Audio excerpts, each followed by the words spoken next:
Bom dia, bom dia.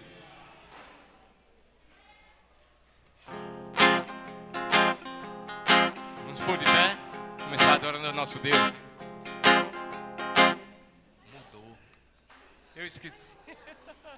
A segunda é a primeira.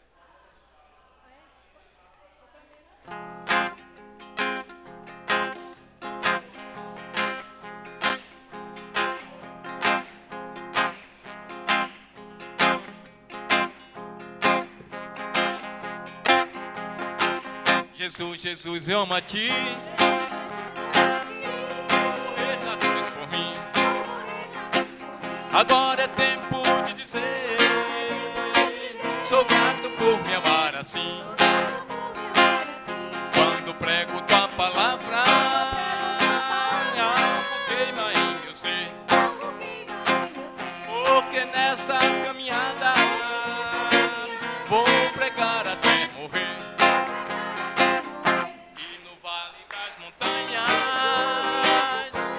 Animo os irmãos quando prego tua palavra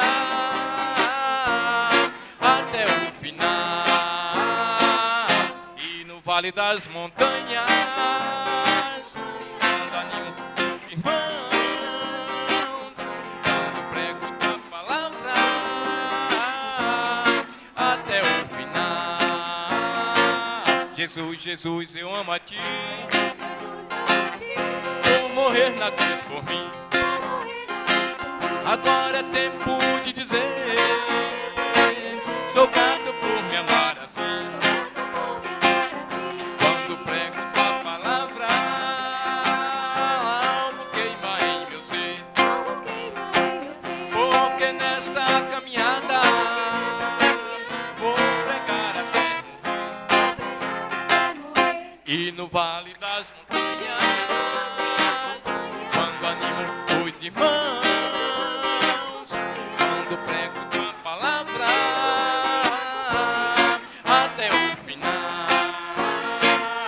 E no vale das montanhas, quando animo os irmãos, quando prego tua palavra até o final. Até o final.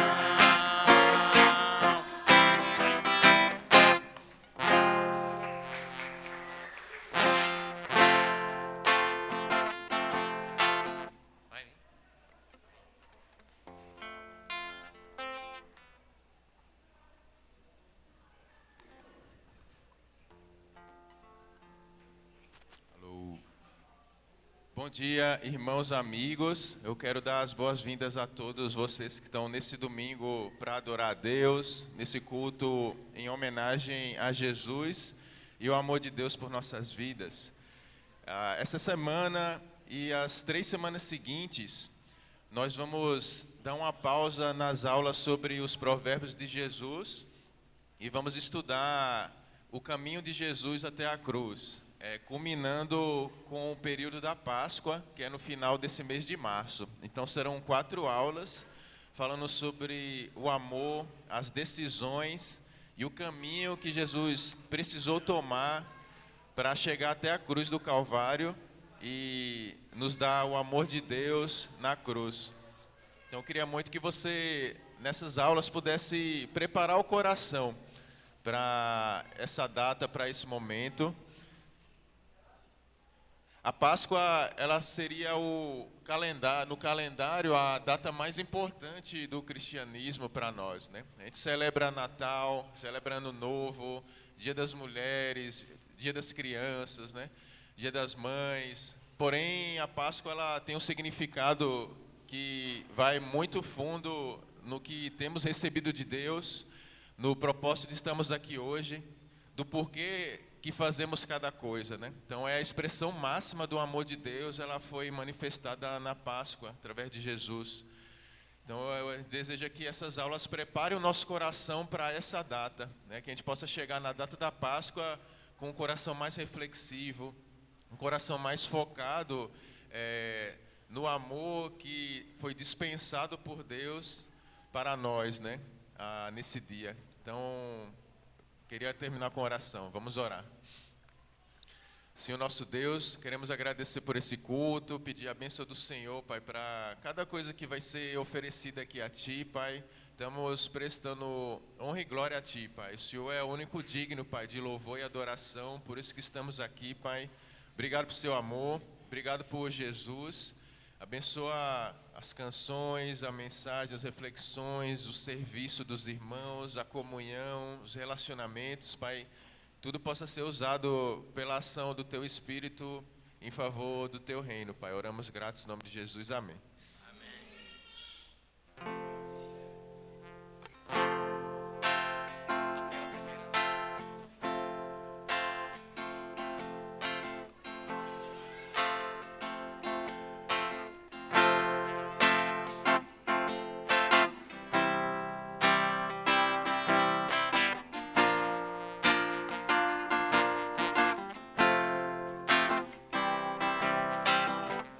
Quem iria imaginar que o Senhor estava agindo quando Jesus Cristo a cruz se entregou,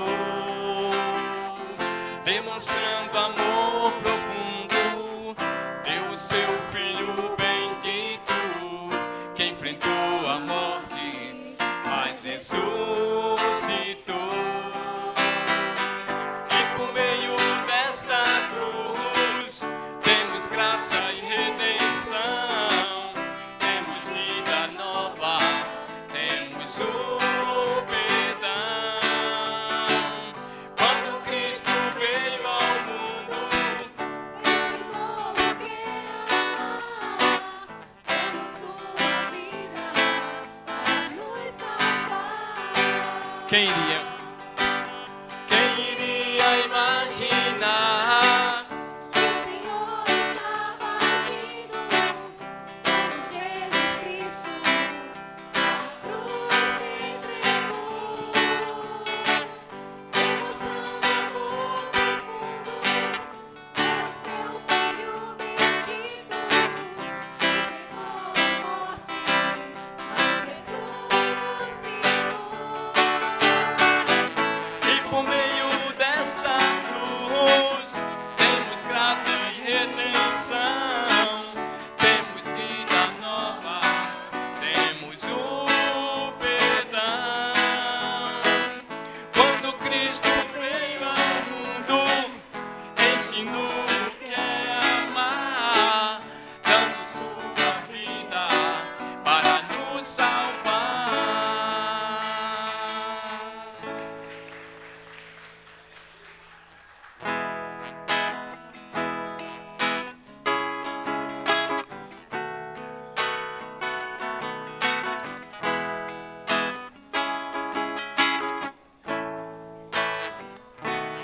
Peregrinando pelas montanhas e pelos vales, Sempre na luz, Deus promete nunca deixar-me, mas é convosco, Cristo Jesus.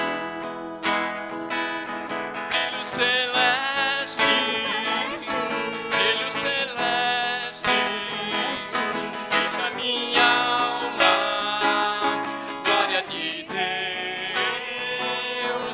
aleluia. Sigo cantando, dando louvores, indo pros céus, sombras à roda, nuvens em cima, o Salvador não pode ocultar.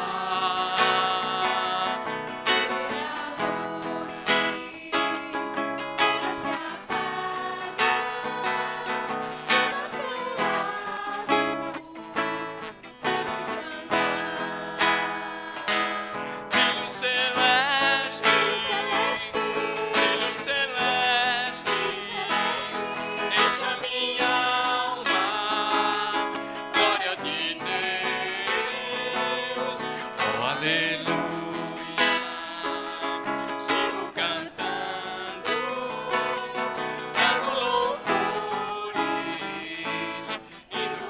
céus vão me guiando, raios benditos que me conduzem para a mansão,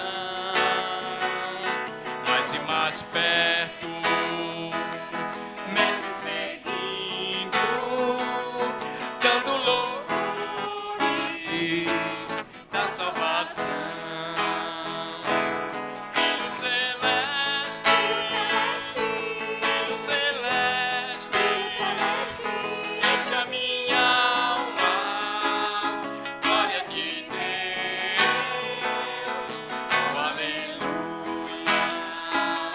Sigo cantando, dando louvores, indo pros céus.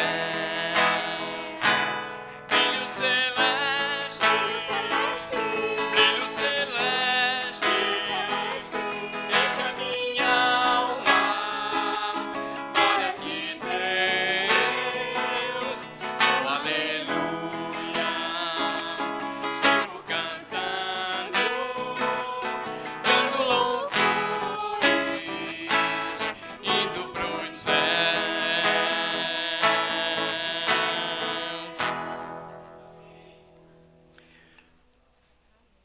As crianças vão passar a linha, né? Nós ficamos aqui, vamos ter o momento da ceia.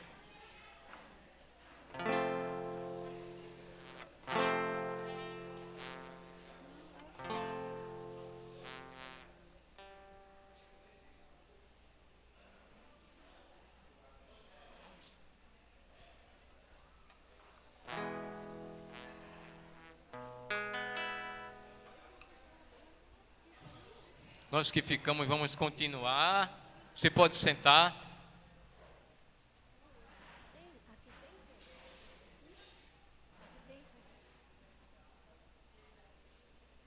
Fica bem à vontade, né? Esquecer tudo.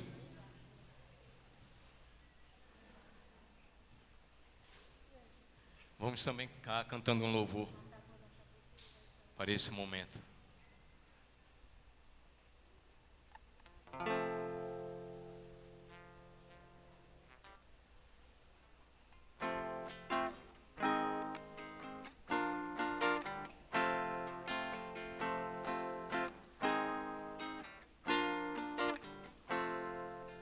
Há um lugar que espera por nós. Lá não há dor, nem ódio, nem rancor. Ó cidade santa,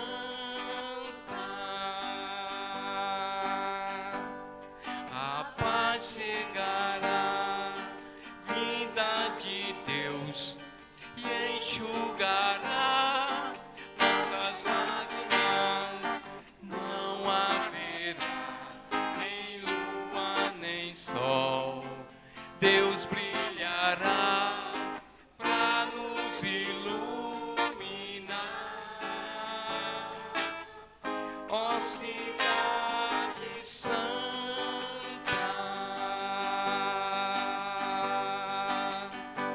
Deus o Senhor, o Criador, pensando em nosso bem, edificou com as próprias mãos a nova Jerusalém, que descerá dos altos céus e tudo novo será.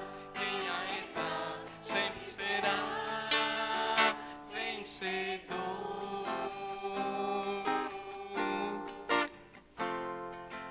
Deus prometeu e há de cumprir o seu amor, em breve há de vir. A cidade santa,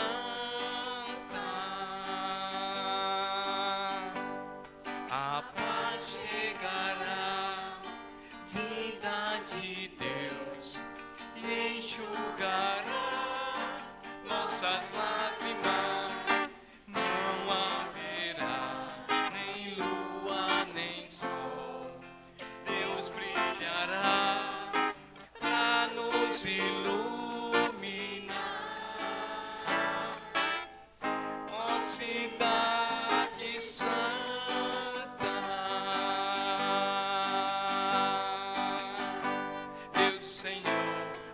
Criador, pensando em nosso bem. edificou com as próprias mãos a nova Jerusalém. Que descerá dos altos céus e tudo novo será. Quem a errar sempre será vencedor. Deus o Senhor, o Criador, pensando em nosso bem, edificou com as próprias mãos a nova Jerusalém. Que descerá dos altos céus e tudo novo será. Quem a errar sempre será vencedor.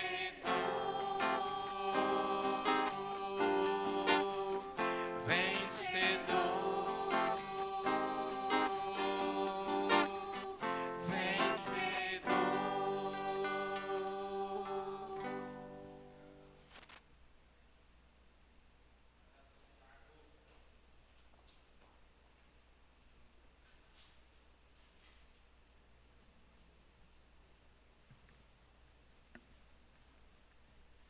Bom dia, irmãos. Agora é o tempo do nosso culto, quando a gente lembra, né, sobre a vida de Jesus, o sacrifício que Ele fez por nós e também a vitória que Ele teve pela ressurreição, que a gente, como o Marcelo falou, já estamos antecipando para comemorar nesse mês.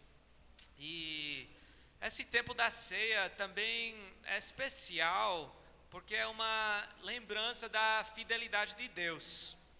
É uma lembrança que, apesar de qualquer coisa que a gente fez essa semana, qualquer coisa que aconteceu, o amor de Deus não muda.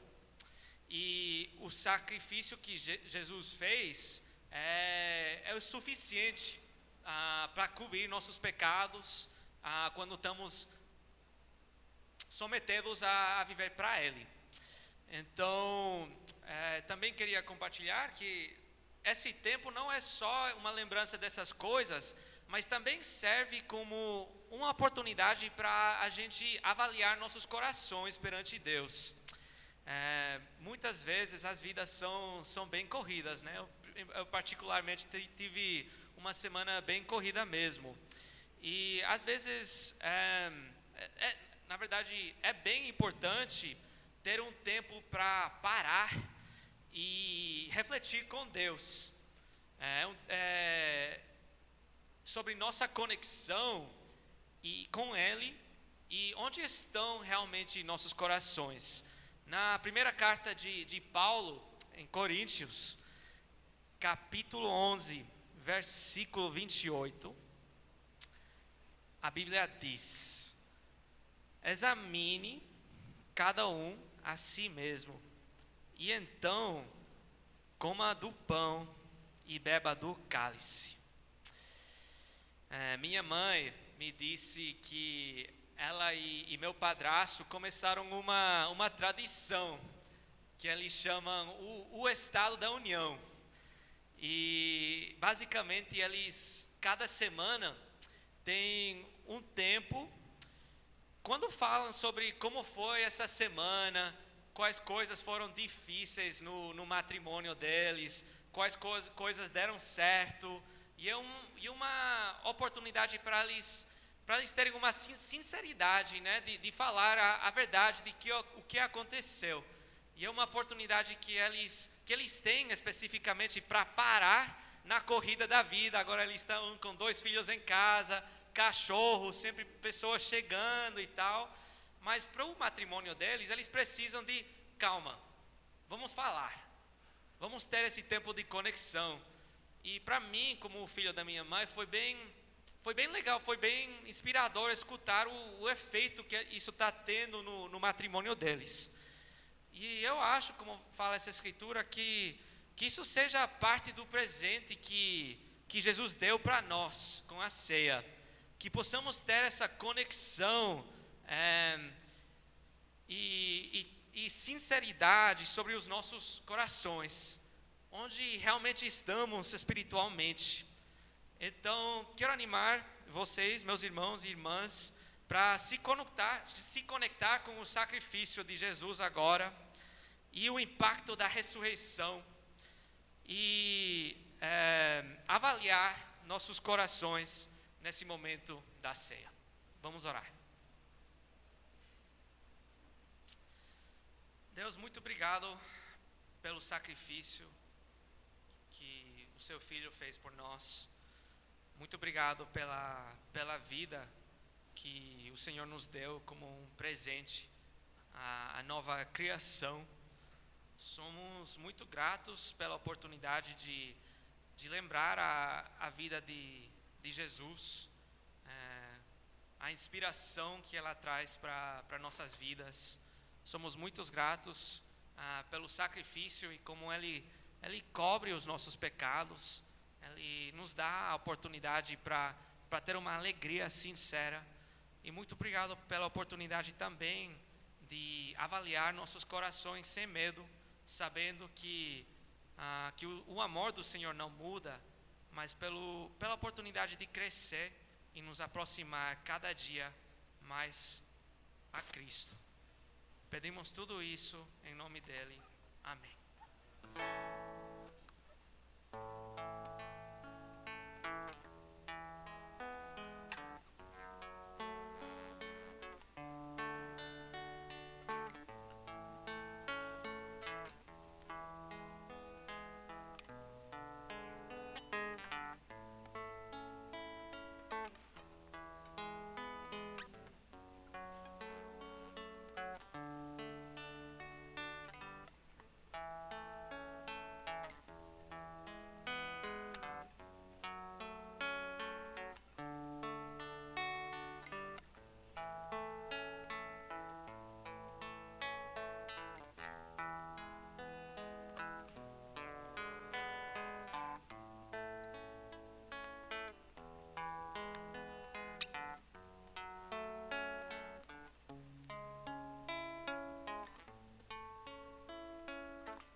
Certo. Agora encerramos o tempo da ceia e começamos a parte do nosso culto, da oferta. Eu queria compartilhar uma escritura para vocês que fica em Colossenses capítulo 2, versículo 1 e 2.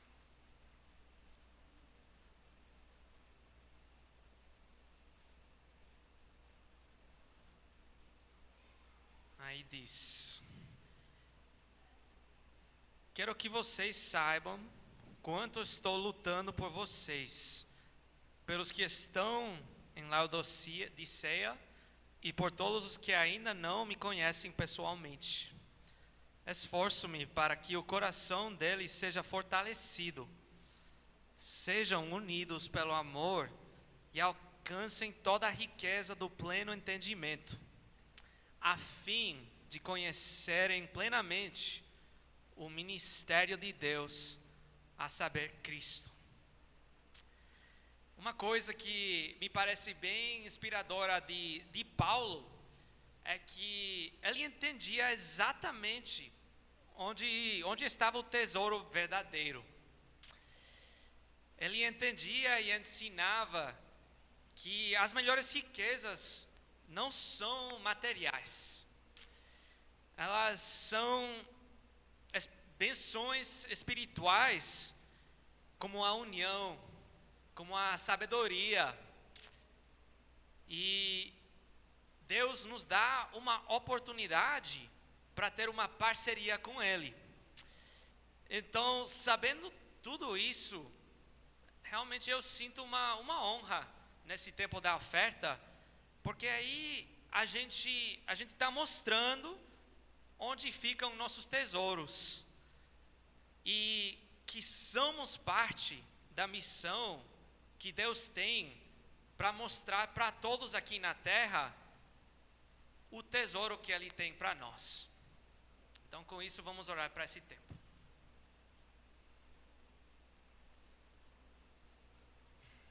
Deus, muito obrigado por nos ensinar onde fica o tesouro verdadeiro.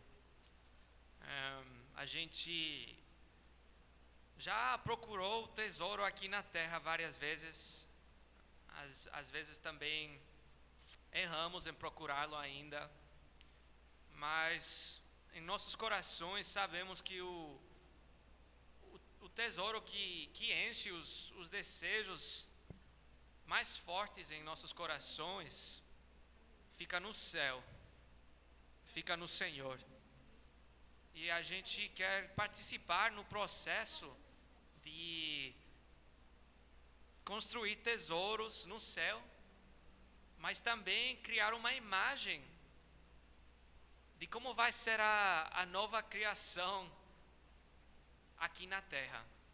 A gente quer ser uma reflexão da vida eterna que a gente vai participar no futuro. Muito obrigado por essa oportunidade.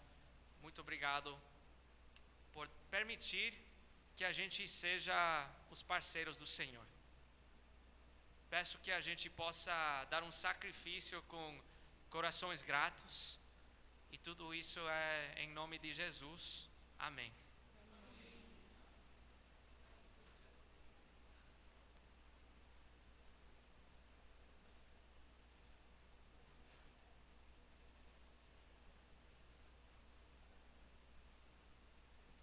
Vamos nos pôr de pé. Vamos cantar um louvor.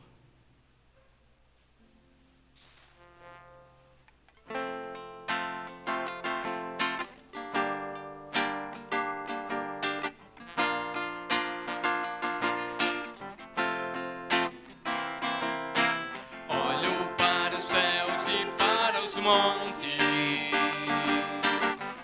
de onde virá meu socorro. O meu socorro vem do Eterno, que fez o céu e a terra.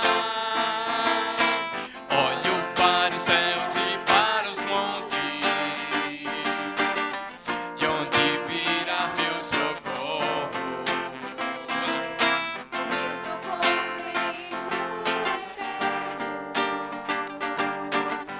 que fez o céu e a terra.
falhará.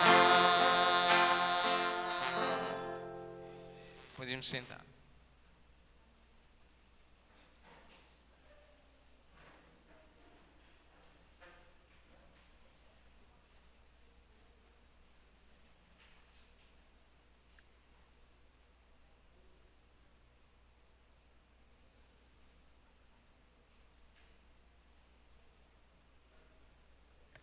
Salve a igreja com a paz de Cristo. Então, estamos num momento especial, né? Um momento de preparação, né? Para Páscoa. Então, é um mês muito bom, né? Vamos dizer assim, para nós é um momento de festividade muito importante pro povo de Deus, né? Mas também, né? Em março, 8 de março, tivemos o Dia Internacional da Mulher e não podemos também deixar de prestigiar as nossas irmãs e nossas amigas que estão nos visitando, né? Então é muito especial reconhecer o valor que vocês têm, né? Não só no mundo, mas também na igreja. Então vamos salvar as nossas irmãs e amigas com a salva de palmas.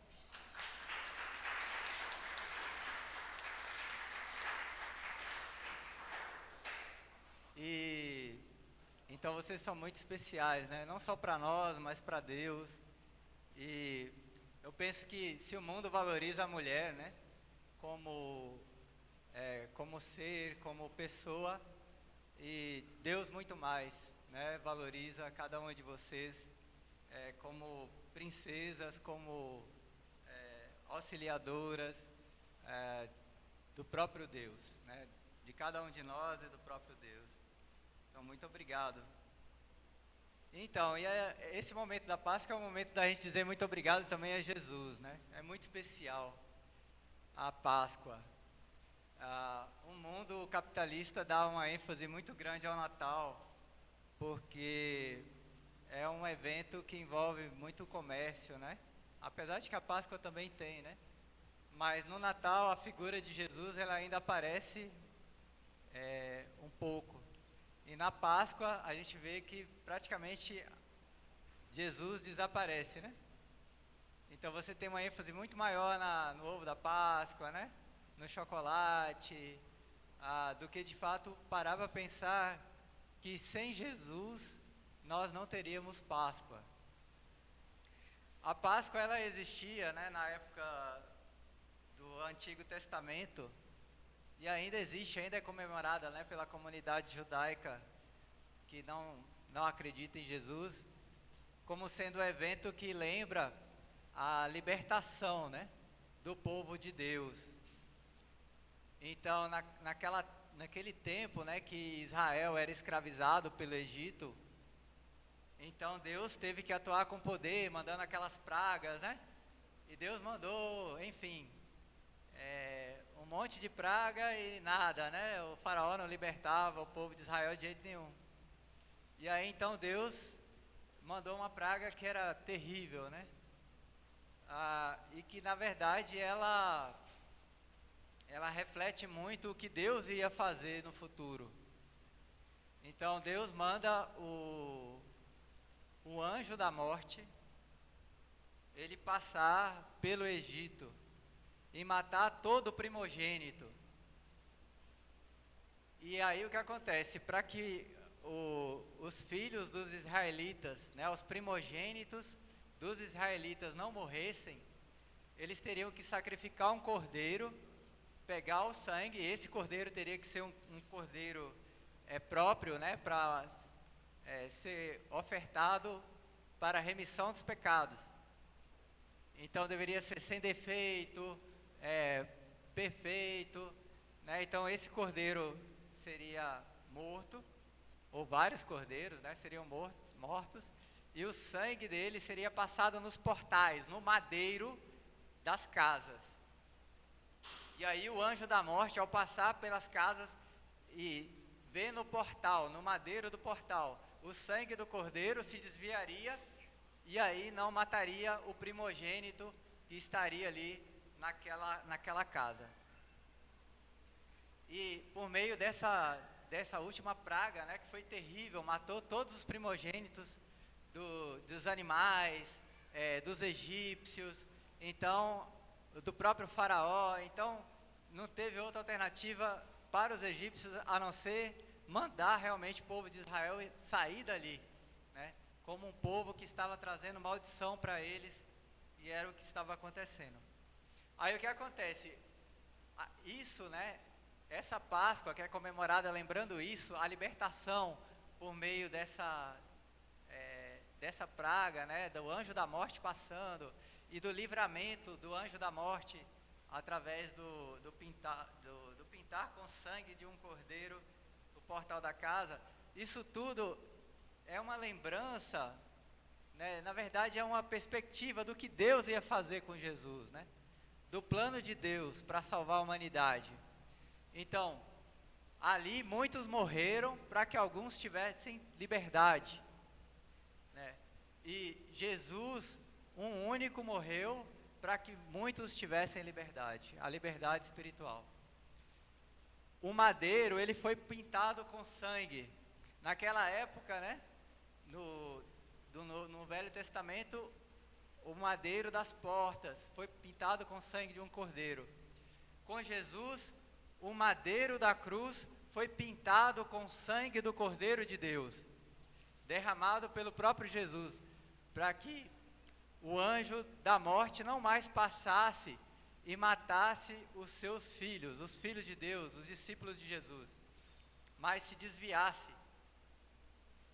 Então, por meio de Jesus agora, nós comemoramos uma Páscoa que é o sangue do Cordeiro foi derramado na cruz, no madeiro, né, para que nós pudéssemos ter vida eterna, vida plena. Nós pudéssemos ter liberdade, não a liberdade física, mas a liberdade do pecado, né? Então a libertação do pecado por meio de Jesus. Então é muito especial a gente pensar nessa semana, né, que antecede a Páscoa, o quanto isso foi importante para nós, né? O quanto a cruz, o quanto o sacrifício de Jesus na cruz, ele representa para nós a liberdade, a vida eterna, a expressão do amor de Deus, a provisão de Deus em nos trazer a salvação, em fazer a remissão dos pecados, em fazer algo para que nós pudéssemos ser libertos de toda a culpa do pecado e de toda a escravidão do pecado por meio desse ato de Jesus, né? Então, alguém puro, sem mancha, perfeito, né, que é o próprio Filho de Deus, derramou o seu sangue para que nós pudéssemos ter vida verdadeira, pudéssemos sobreviver e não morrer como consequência de nossos pecados. Então a gente vai ler na mensagem de hoje, lá em Lucas 22, a partir do versículo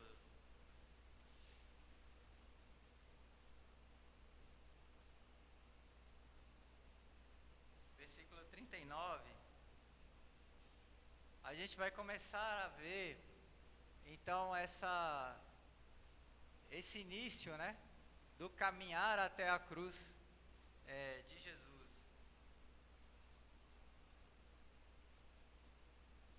Então, aqui Jesus estava no Monte das Oliveiras,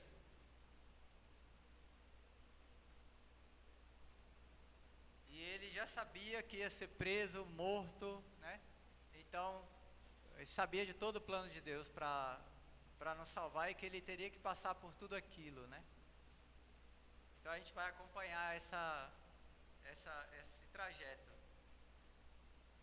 Então, vamos iniciar com uma oração. Senhor Pai, muito obrigado, Deus, por podermos ter esse tempo de reflexão na Tua Palavra.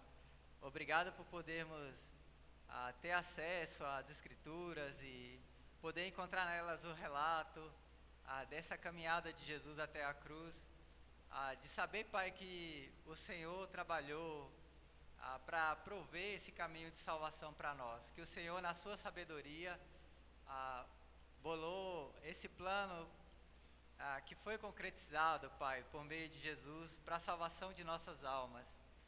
Sabíamos, Pai, que estávamos condenados, Pai, por nossos pecados, estávamos condenados a morrer com a culpa, a morrer ao fim de nossas vidas, por causa do pecado. Mas por meio de Jesus, o Senhor tem nos trazido um caminho de salvação, o Senhor tem nos dado a oportunidade de viver eternamente ao lado do Senhor, mesmo tendo a nossa morte física, porque o Senhor, na sua sabedoria, nos amou e traçou um plano infalível com a participação do teu Filho, que abriu mão de si mesmo, abriu mão da sua própria vida, se humilhou e foi obediente até o fim, para que nós pudéssemos ter vida por meio do Senhor. Ajuda-nos, Pai, nesse momento de reflexão, a podermos entender, Pai, a grandiosidade dos seus atos, do seu amor por nós, que isso possa nos encher de gratidão, Pai, e podermos viver muito mais intensamente nossas vidas em comunhão com o Senhor, em comunhão com seu Filho Jesus. Fica conosco, é o que te pedimos, em nome do seu Filho Jesus. Amém. Então vamos ler a partir do versículo 39, diz assim, de Lucas 22. Como de costume, Jesus foi para o Monte das Oliveiras, e os seus discípulos o seguiram. Chegando ao lugar, ele lhes disse: orem, para que vocês não caiam em tentação. Ele se afastou deles a uma pequena distância, ajoelhou-se e começou a orar: Pai, se queres, afasta de mim este cálice, contudo, não seja feita a minha vontade, mas a tua. Apareceu-lhe então um anjo do céu que o fortalecia. Estando angustiado, ele orou ainda mais intensamente, e o seu suor era como gotas de sangue que caíam no chão. Quando se levantou da oração e voltou aos seus discípulos, encontrou-os dormindo, dominados pela tristeza. Por que estão dormindo? Perguntou-lhes. Levantem-se e orem, para que vocês não caiam em tentação. Até aí tá bom. Depois a gente vai ler os outros 2 versículos abaixo. Olha, o que estava acontecendo então, né? Jesus estava no Monte das Oliveiras orando. É interessante a gente pensar que fala que, como de costume, né? Então era assim, era algo que fazia parte da vida de Jesus, né? Orar. E especialmente naquele momento em que ele sabia que ia morrer, que ia ser torturado, que ia ter uma morte dolorosa na cruz. Ele estava muito angustiado, né? E era da natureza humana, né? Nessas situações de morte, de você quando é ameaçado, você quando está sabendo, né, que está passando por uma experiência de morte, é muito comum, né, da natureza humana sentir angústia, sentir medo. E Jesus nesse momento então, ele faz o que é de costume, ele ora a Deus. E aqui fala que ele ora, né, até mais intensamente quando a angústia é maior, quando o medo é maior, né? Isso para nós, ao mesmo tempo, a gente consegue perceber, né, nessa atitude, a humanidade de Jesus vindo à tona, né? A natureza humana de Jesus vindo à tona, trazendo uma emoção muito forte, né, de ansiedade, de angústia, de medo, né? Ao mesmo tempo a gente reconhece isso, né, que nesse momento Jesus estava frágil, a natureza humana estava à flor da pele ali, né, estava aflorando, e a gente percebe essa humanidade. Ao mesmo tempo a gente vê Jesus fazendo o que é de costume, se voltando para Deus, orando a Deus, colocando tudo aquilo que ele está sentindo para Deus. E aí Jesus ora, né? Pedindo que, se possível, aquele cálice fosse tirado da mão dele, né? No sentido de, se fosse possível, que não passasse por aquilo, né? Não passasse por aquela morte na cruz, por aquela tortura, por todo aquele sofrimento e aflição. Mas ao mesmo tempo Jesus fala, que seja feita a sua vontade, né? Então, ao mesmo tempo que Jesus falava, olha, eu estou aqui lutando como se eu queria que essas coisas não acontecessem dessa forma, né? Mas, olha, eu sei que esse é o caminho, né? Eu sei que essa é a vontade do Senhor, que seja feita a sua vontade, né? Que prevaleça a sua vontade acima da vontade que eu estou tendo agora, acima do sentimento que eu estou tendo agora. Então, isso para nós também é um ensinamento, né? No momento que nós estivermos nos momentos mais difíceis da nossa vida, né? Nos momentos em que nos sentimos angustiados, com medo, ou ansiosos, que possamos nos lembrar da atitude de Jesus, né? Que simplesmente se voltou para Deus, colocou o que estava sentindo diante de Deus e reconheceu que a vontade de Deus deveria prevalecer. Confiou em Deus, né? Confiou que Deus ia agir da melhor forma, que Deus ia concretizar aquilo que Ele tinha planejado, porque isso era o melhor, não só para o próprio Jesus, mas para todos aqueles que iam ser salvos por meio da sua atitude, da sua ação. Então nós também devemos nos lembrar disso, né? Nas nossas orações.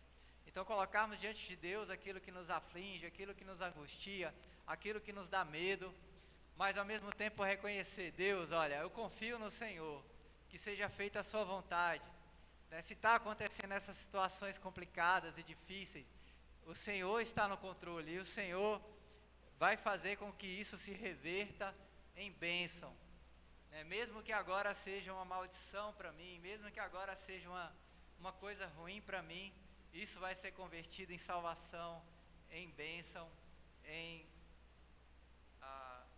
coisas boas, né? Não só para mim, mas para todos que vão ser atingidos por essa decisão, né? Por essa atitude que vai ser tomada diante de uma situação difícil. Então Jesus, diante da situação difícil, ele decidiu que a vontade de Deus devia prevalecer, independente do futuro que estava reservado para ele, né?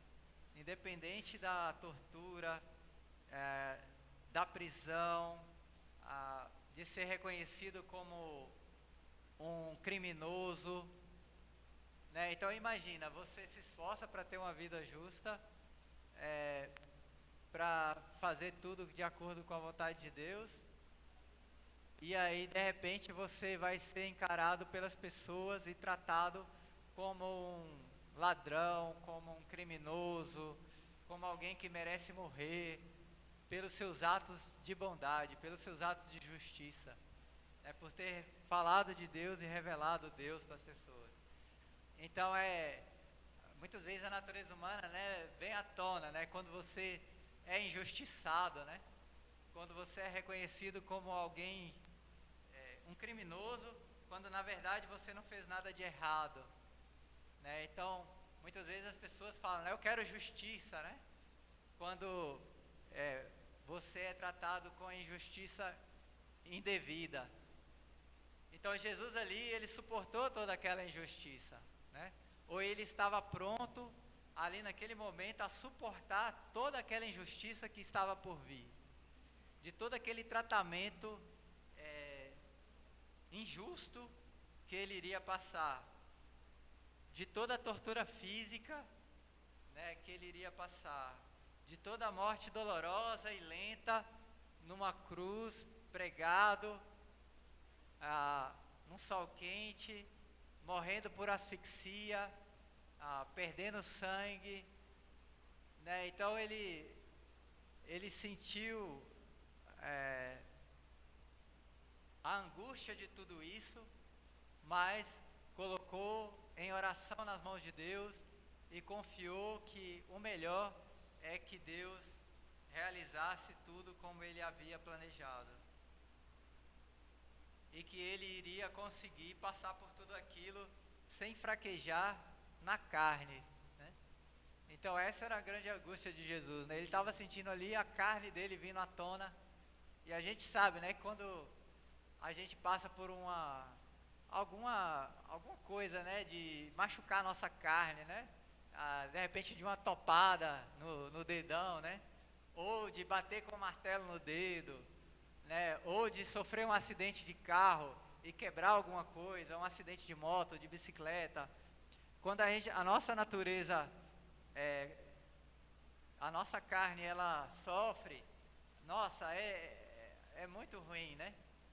É muito ruim, a gente sente dor, é uma dor terrível, né? Então Jesus estava ali angustiado porque sabia que a carne ia responder e ele estava muito preocupado, né? Se o espírito conseguiria suplantar ou superar tudo aquilo que a carne iria sofrer. E aí na oração, então, ele procurou fortalecer o espírito para que a carne não caísse, né? Não viesse a fazê-lo tropeçar. Os discípulos, né, não conseguiram acompanhar, né? Vejam que os discípulos, eles estavam tristes, né? Por quê? Porque sabia que Jesus ia morrer na cruz. Jesus tinha deixado bem claro na ceia, né, anterior, que vou morrer, né, eu vou ser entregue nas mãos dos pecadores. E é necessário, né, que o sangue seja derramado, que o corpo seja massacrado, né, e que isso seja um sinal de uma nova aliança com Deus, né? Então um sacrifício para remissão dos pecados da humanidade, inclusive dos próprios discípulos. Então eles ficaram tomados pela tristeza, né? E não conseguiam nem orar, né? Então isso é o risco que nós passamos, né? Quando nossa natureza humana, ela assume o controle de nossas vidas, né? O risco da gente não conseguir nem se voltar para Deus. Então Jesus aqui, ele nos ensina a mesmo nessas situações difíceis, quando a tristeza vem, né, a angústia vem, o medo vem com muita força, a gente se lembrar da atitude de Jesus e se voltar para Deus, né, e buscar Deus em oração, e buscar fortalecer o nosso espírito com Deus, né, pedir a Deus que nos fortaleça em espírito, para que a gente consiga se voltar para Ele e continuar a permanecer nele. Assim a gente vai ser vitorioso, como Jesus foi vitorioso, né? A gente vê aqui no final da oração que Jesus estava pronto, né? Para o que der e vier, né? Ele estava pronto para continuar a Via Crucis, né? A caminhada até a cruz. Ele estava pronto para passar por toda aquela angústia, aquele medo, aquele sofrimento, a morte, porque confiava em Deus. Então precisamos ter a mesma atitude, né? Se voltar para Deus, orar e confiar que Deus vai agir, que Deus vai completar o seu plano e que o plano de Deus é o melhor para nós, é o melhor para nossas vidas. Então eu queria nos chamar a uma reflexão, né?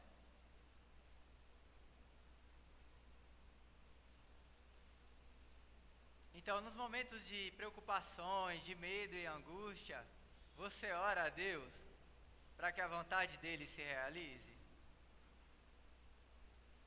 Você confia que Deus vai responder sua oração fazendo o melhor para você? Né? Então isso é o que podemos refletir dessa atitude de Jesus, né? É o que podemos aprender desse tempo aqui de Jesus em oração no Monte das Oliveiras, prestes a ser preso e a passar por todo o sofrimento da cruz, como um plano de Deus para salvar a cada um de nós, como sacrifício no nosso lugar. Um morrendo por muitos, né? O santo sem pecado morrendo pelos pecadores, cheio de culpa, cheio de pecado, né? Então Jesus estava aqui concordando com Deus que esse plano precisava acontecer e que ele iria passar por tudo aquilo, porque Deus assim o planejou e na sua sabedoria, Deus tinha planejado tudo aquilo. E Jesus então orou e confiou em Deus. Que possamos ter a mesma atitude de Jesus nos momentos das dificuldades, nos momentos das angústias, das aflições, das decisões difíceis. Vamos ler então o versículo 47 e 48, continuando.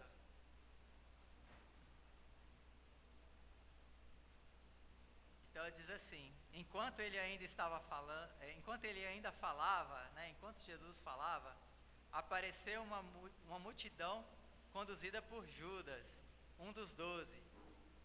Ele se aproximou de Jesus para saudá-lo com um beijo. Mas Jesus lhe perguntou: Judas, com um beijo você está traindo o Filho do Homem? Então aqui a gente vê Jesus sendo preso, né? E para ele ser preso, alguém precisava dedurar, né? Alguém precisava apontar quem era Jesus para os guardas do templo, né? Lá de Jerusalém. Né? Então alguém precisava dizer: ó, esse aqui é Jesus, né? Testemunhar e apontar quem era Jesus para que ele pudesse ser preso e ser julgado pelos mestres da lei, pelo sacerdote. Então Judas, ele assumiu esse papel, né?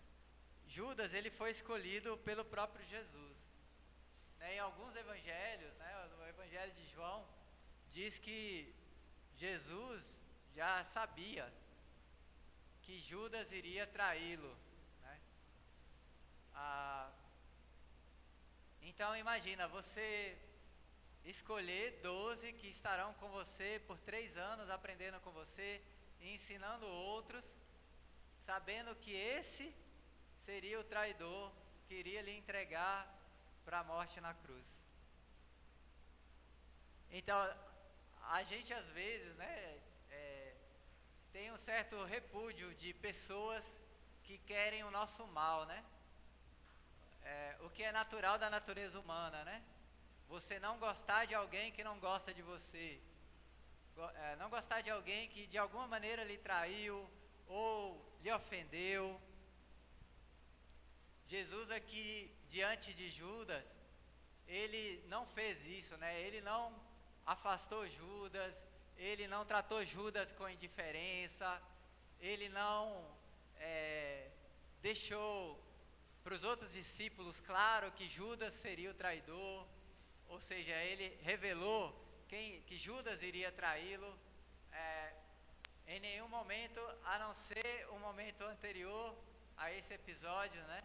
Que é o momento da ceia do Senhor, onde ele revela que Judas iria traí-lo, e aí Judas sai dali e vai justamente buscar esse pessoal aqui, que é os guardas do templo, para prender Jesus, né? Então Jesus, ele, diante de Judas, tratou ele como um discípulo, como um apóstolo, ensinou a ele tudo que ensinou aos 11. Mas Judas, por algum motivo, e pelo plano de Deus, ele não se deixou ser tocado pelos ensinamentos de Jesus. Então Judas, ele foi um religioso, né? Ele foi um religioso, ele estava ali com os 12, ele estava ali com Jesus, ele estava em comunhão.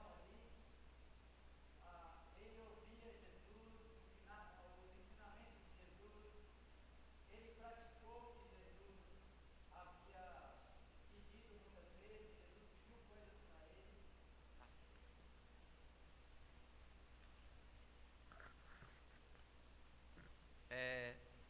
Então Jesus pediu coisas para ele, né, para ele fazer, e ele fez, cumpriu, né? Ou seja, Judas era um religioso que fazia as coisas para Jesus, ouvia o que Jesus tinha a dizer, estava em comunhão com os discípulos de Jesus, mas ele interiormente não se deixava ser tocado ou ser transformado por aquilo que Jesus estava ensinando.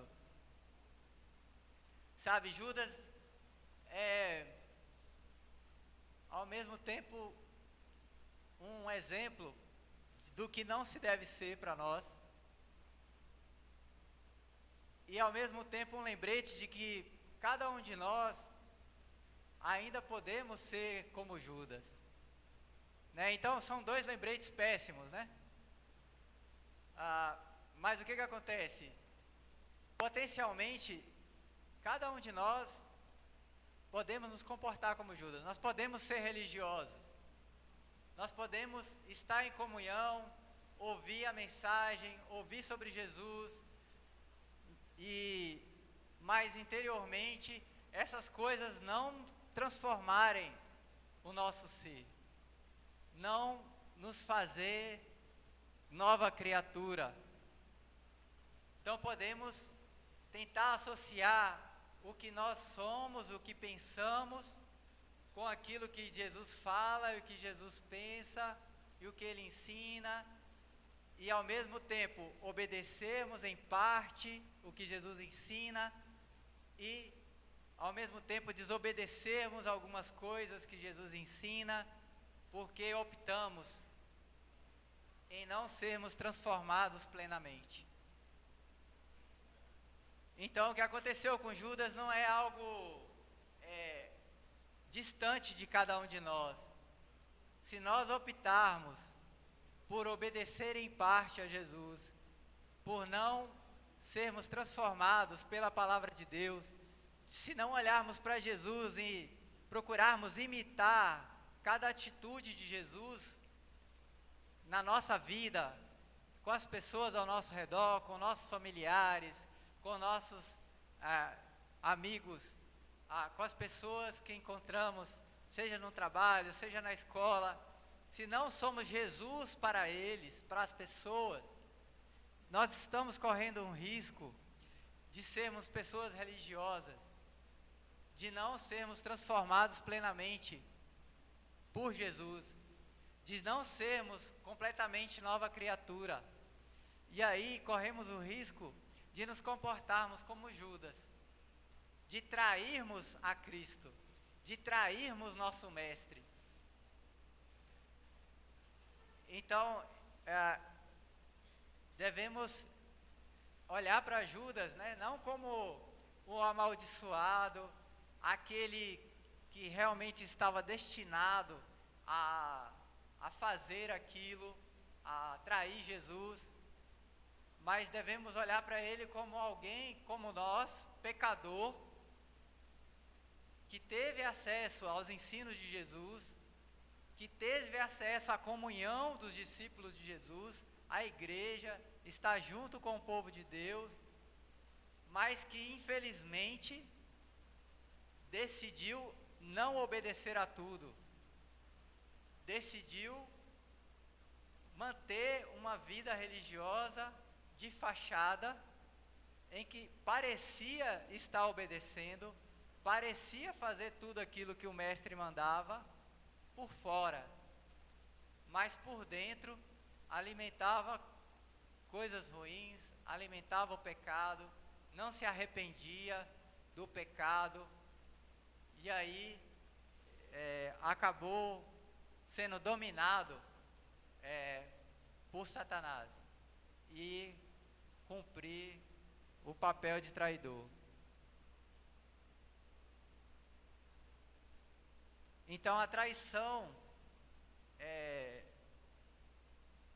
para nós, como cristãos, né, ela ocorre toda vez que a gente tropeça em pecado. Toda vez que a gente tropeça em pecado, o que a gente está fazendo é traindo Jesus, né? A gente está fazendo o contrário do que Jesus pediu. Então Judas estava naquela situação, né, de traição, ele traiu a Jesus. Então todos nós, quando pecamos, nós jogamos pedra na cruz, né? Nós falamos para Jesus, ó, ainda é preciso morrer mais um pouquinho, é preciso sofrer mais um pouquinho, não é o suficiente para que eu mude de vida, né? Para que eu transforme completamente minha vida, para que eu abandone completamente o pecado. Não, fui mesmo.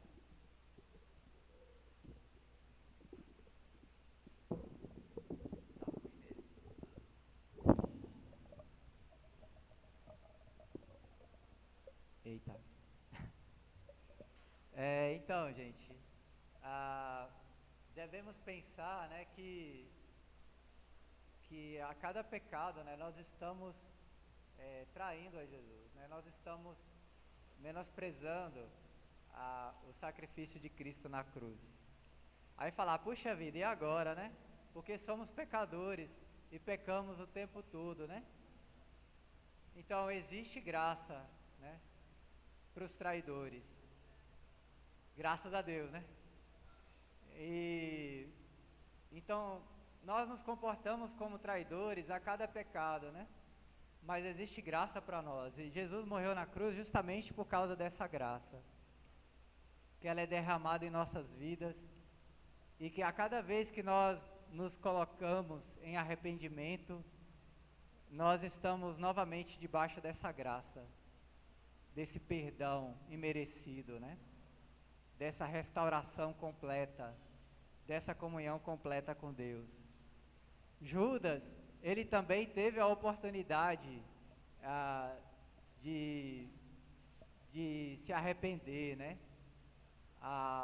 Ele teve a oportunidade de abraçar a graça, mas infelizmente ele não conseguiu. Talvez porque não tenha conseguido interiorizar ou absorver na sua mente e no seu coração tudo aquilo que Jesus tinha ensinado. Por ter um coração dividido, em parte obedece, em parte não obedece. Ele nunca conseguiu interiorizar tudo aquilo que Jesus tinha falado, ensinado, não tinha entendido que Jesus precisava passar por aquela morte e aquela morte seria a fonte de graça, de perdão para os traidores, incluindo ele. Então ele não conseguiu entender isso, né? Mas os outros discípulos, eles entenderam, né? E também traíram a Jesus, né? Então todos traíram, todos abandonaram a Cristo, né? De Judas a Pedro e todos os demais. Mas a partir da morte de Jesus na cruz, a graça foi derramada, né?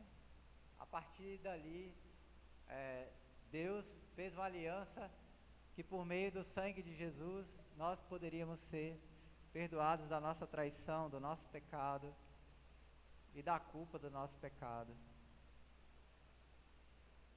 Então Judas, ele é um exemplo para nós do que não se deve fazer, né? Então não devemos ser religiosos, não devemos escolher o que obedecer e não obedecer, mas devemos abrir o nosso coração para Cristo e obedecermos completamente a Jesus, permanecermos obedecendo em todos os momentos e permitirmos com que nós, imitando a Cristo a cada dia, em cada pensamento, em cada atitude, nós caminhemos para sermos como Jesus foi, né?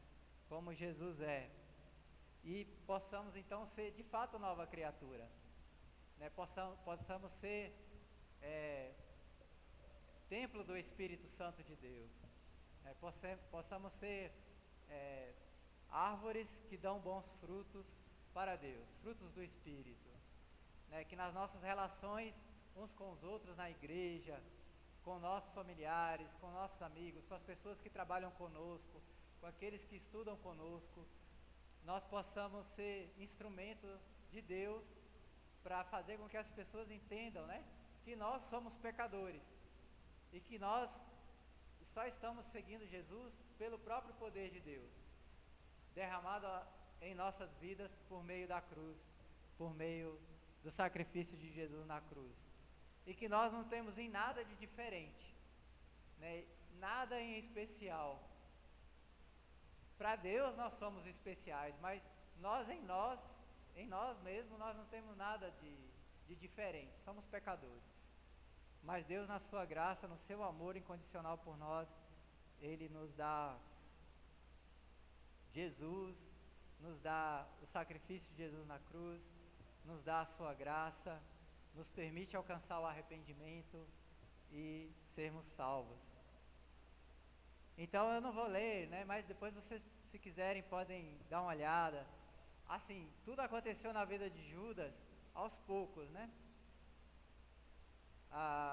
Em João 12, do versículo do 3 ao 6, fala que Judas, ele tomava conta do dinheiro, né? E que então ele era ladrão, né? Então, provavelmente ali ele pecava, né? Pegando um pouco do dinheiro que Jesus recebia de doação para o seu ministério. Ele cuidava do dinheiro de Jesus, né, que Jesus recebia de doação, e aí ele se comportava como ladrão, né? Em Mateus 26, do 10 ao 16, fala que qual foi o estopim para que Judas traísse Jesus. O que aconteceu, né? Então Judas, ele já tinha um pecado, que era de roubar parte do dinheiro, de reter o dinheiro para si, né? Ali, mesmo seguindo a Jesus. Aí no Mateus 26, do 10 a 16, é aquele episódio em que a irmã de Lázaro derrama perfume em Jesus, enxuga com os cabelos, e aí Judas se escandaliza, né, com aquilo, e fala: rapaz, esse perfume caro deveria ser vendido, e a gente dava o dinheiro aos pobres, né? Aí Jesus repreendeu, né? Falou: nada disso, ela está me ungindo para o sepultamento, né? Ou seja, ela está me ungindo porque eu vou morrer, né? Para a minha morte. Então, o que ela fez vai ser lembrado para toda a eternidade, né? Porque ela ungiu o seu Salvador antes da morte dele. E aí Judas, então, a partir daquele momento, né, a Escritura fala no versículo finalzinho, né? Fala aí, ó. No finalzinho: então, um dos 12, chamado Judas Iscariote, dirigiu-se ao chefe sacerdote e lhe perguntou: o que me dareis se eu entregar a vós? Acordaram com ele 30 moedas de prata, né? Então, foi esse o estupim, né? Judas cuidava do dinheiro e de vez em quando pegava um pouquinho para ele roubava. Então isso era um pecado que não foi tratado no coração dele. Aí depois ele viu uma grande quantidade de dinheiro sendo usada para ungir Jesus, né, o perfume caro, e aí ficou revoltado com isso, porque esse dinheiro poderia ser usado para dar comida aos pobres, e ele também pegava um pouquinho, né? E aí então, a partir disso ele falou: rapaz, esse Jesus, é melhor entregar ele e embolsar um dinheirinho, né? Então fala que o amor ao dinheiro de Judas impediu ele de fazer o que ele fez, de trair Jesus, né? Aí depois, né, ele, em João 13, do 21 ao 30, Jesus estava na última ceia e entrega o pão àquele que havia de traí-lo, né? Então entrega o pão a Judas Iscariotes e revela então a João, que estava do lado dele, quem seria o traidor. Então, a partir desse momento, fala que Satanás entra, possui Judas, né? Então veja como é a trajetória do pecador para se afastar de Deus por completo, né? Então Judas começou amando o dinheiro, pegando um pouquinho do dinheiro para ele, que era o dinheiro de Jesus do ministério. Depois, ele se escandaliza com um monte de dinheiro aos olhos dele sendo jogado fora, né, sendo usado para ungir Jesus e sendo desprezado, jogando dinheiro fora. né, na visão dele. E aí depois, o que acontece? Ele é possuído por Satanás, né? Satanás toma conta dele e vai fazer com que ele vai e traia Jesus, né? Então o pecado ele entra na nossa vida, né? E ele vai tomando conta, até chega um momento em que o diabo toma conta da nossa vida, né? E aí a gente se distancia de Deus e passa a fazer um monte de coisas erradas, se comportando realmente como traidor, fazendo tudo ao contrário do que Jesus falou, né? Sendo um anticristo, né? Então, assim, isso também para nós deve ser um alerta, né?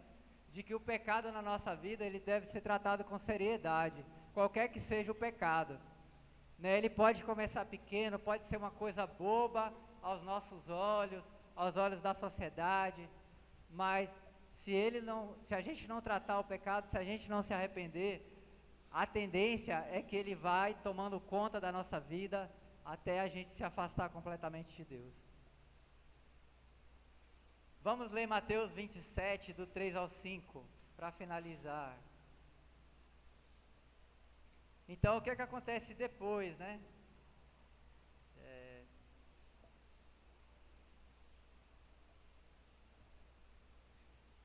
Então, eu vou ler aqui que acho que está melhor. Consigo ler melhor, meu óculos não está muito bom não. Diz assim: quando Judas, que o tinha traído, viu que Jesus havia sido condenado, tomado de remorso, devolveu aos chefes dos sacerdotes e aos líderes religiosos as 30 moedas de prata. Ele disse: pequei, pois traí sangue inocente. Eles retrucaram: que nos importa? A responsabilidade é sua. Então Judas lançou o dinheiro dentro do templo e saiu dali. Em seguida foi e se enforcou. Então Judas teve a oportunidade de se arrepender, né?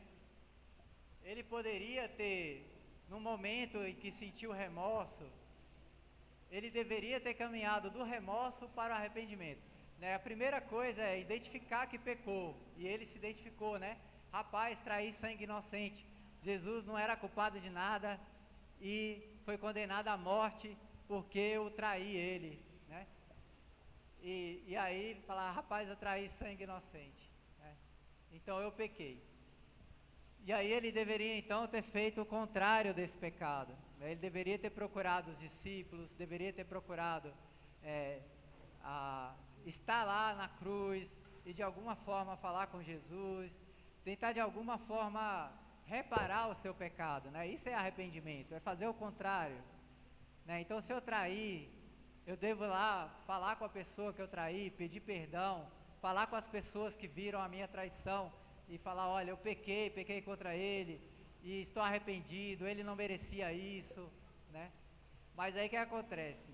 Judas, ele teve remorso só, ele identificou o pecado, sentiu a tristeza do pecado, de ter pecado, mas ao invés de caminhar para o arrependimento, fazer o contrário, né, pedir perdão, se reconciliar, ele não fez isso. Ele simplesmente, ele sentiu a tristeza, e a tristeza era tão grande que ele devolveu o dinheiro, né? Não quer esse dinheiro. Jogou o dinheiro lá no pé dos sacerdotes e se enforcou, né? E tirou a própria vida, né? Então, assim, isso também é algo que a gente não deve fazer nunca, né? Mesmo que o pecado que a gente tenha sido cometido seja um pecado tão grave quanto a traição de Judas, né? Seja um pecado aos olhos da sociedade horrível, sem reparação, o que Deus fala é que não existe pecado sem reparação, porque o Filho dele morreu para redimir todo o pecado, qualquer tipo de pecado. Então, mesmo por uma coisa ruim, como um assassinato, como algo terrível, né? Ou mesmo para um pecadinho pequeno, uma mentira, de repente uma cobiça, a visualização de alguma coisa que é indevida, para qualquer pecado existe graça. Existe uma maneira de se voltar para Deus e se reconciliar com Deus. E se reconciliar com as pessoas, que é o arrependimento. Que é o momento em que a graça, ela volta a ser derramada em nossas vidas. Então, que possamos também nos lembrar, né, de que, independente de qual tenha sido o pecado, o melhor que temos a fazer é voltar para Deus, né? Não é tirar a própria vida, não é desistir, não é se entregar a Satanás, nada disso. Diante do pecado, o que temos que fazer, o melhor que temos a fazer é reconhecer o pecado, é fazer o contrário do pecado, que é o arrependimento, é se voltar para Deus em oração e pedir para que Deus restaure as nossas vidas, né? Restaure a nossa comunhão com Ele, derrame a sua graça novamente sobre nós e nos aceite novamente como parte do seu reino, como templos do Espírito de Deus. Então eu queria deixar para a gente uma última reflexão nisso, né?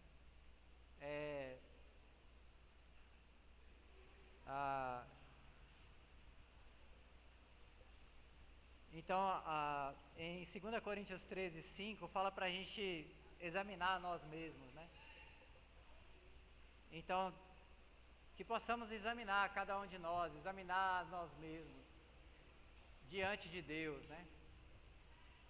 Para ver se temos de fato a fé correta, se temos de fato, se estamos na fé, se estamos verdadeiramente na fé em Cristo. Ou seja, se temos Jesus como nosso Senhor e Salvador, se temos de fato o nosso coração completamente entregue a Cristo, se estamos prontos a obedecer a tudo a que Jesus falou, né? Então isso é muito importante. Então que possamos refletir nisso, né?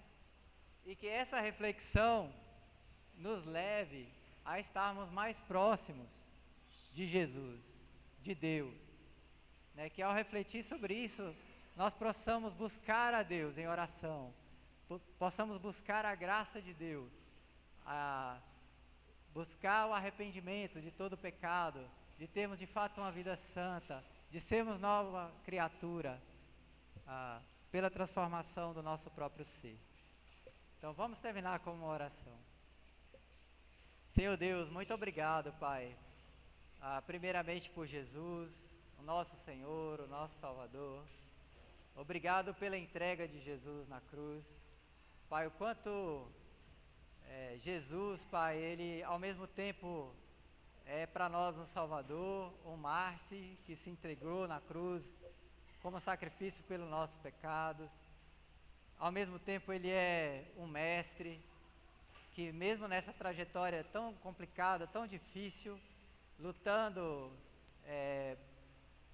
contra o pecado, a ponto de pôr em risco e entregar a própria vida. Queremos tanto agradecer por Jesus e pedir que o Senhor nos ajude cada vez mais a termos Jesus sempre como nosso referencial de salvação, de graça, de saber que o mais difícil para nos unirmos ao Senhor, Jesus fez, né? Que por meio dessa graça derramada, pelo sangue derramado, pelo corpo massacrado de Jesus na cruz, nós podemos ter a plena comunhão com o Senhor, e que isso veio do Senhor, isso é uma provisão do Senhor para nós. Nada fizemos, Pai, para que pudéssemos ter alcançado a nossa salvação em Cristo. Pedimos, Pai, que o Senhor nos ajude, nos fortaleça cada vez mais a termos Jesus como nosso mestre, a podermos ter Jesus como nosso guia, a ter as ações, os pensamentos de Jesus como nosso alvo, como que precisamos praticar na nossa vida, independente de estarmos com a igreja ou de estarmos sozinhos.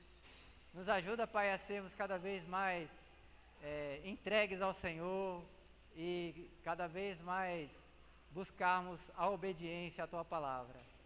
Nos ajuda também, Pai, nos momentos de queda, nos momentos em que caímos em pecado, que possamos sempre buscar o Senhor, buscar o arrependimento, reparar o nosso pecado, e que possamos estar sempre cientes que Sua graça é muito maior do que qualquer pecado que possa nos fazer cair e por um momento nos distanciar do Senhor. Muito obrigado por tudo, Deus, abençoa-nos, abençoa a nossa semana, é o que pedimos em nome do Seu Filho Jesus, amém.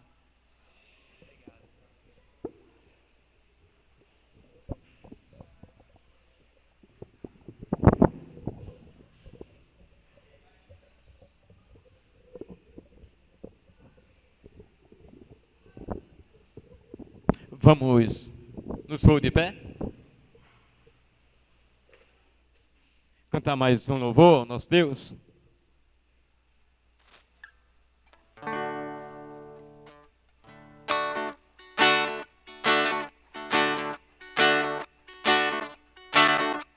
Certo dia estava andando pela vida quando me chamaram para conhecer Jesus.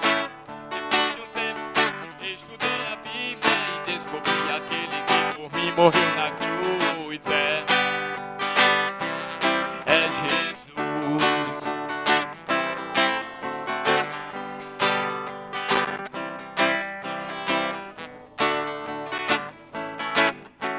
O tempo passou e Deus me deu convicção. Me rendi a Cristo, me entreguei em Sua mão. O meu batismo renovou meu coração. Nova criatura.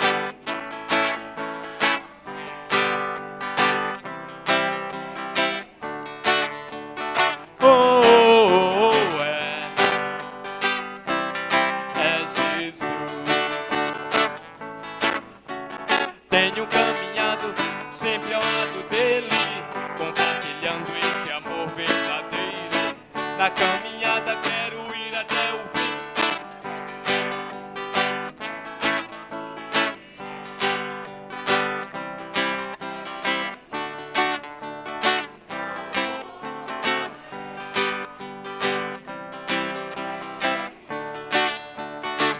Finalmente.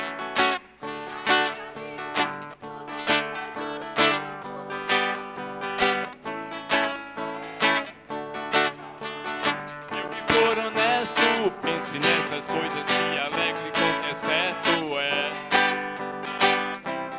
É Jesus.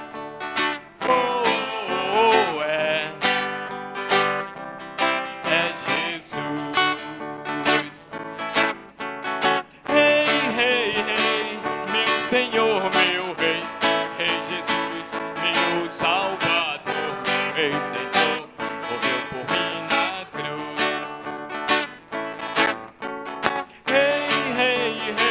Meu Senhor, meu Rei, Rei Jesus, meu Salvador, meu Redentor, morreu por mim na cruz. Nosso culto está encerrado, tenhamos um ótimo convívio e um bom domingo.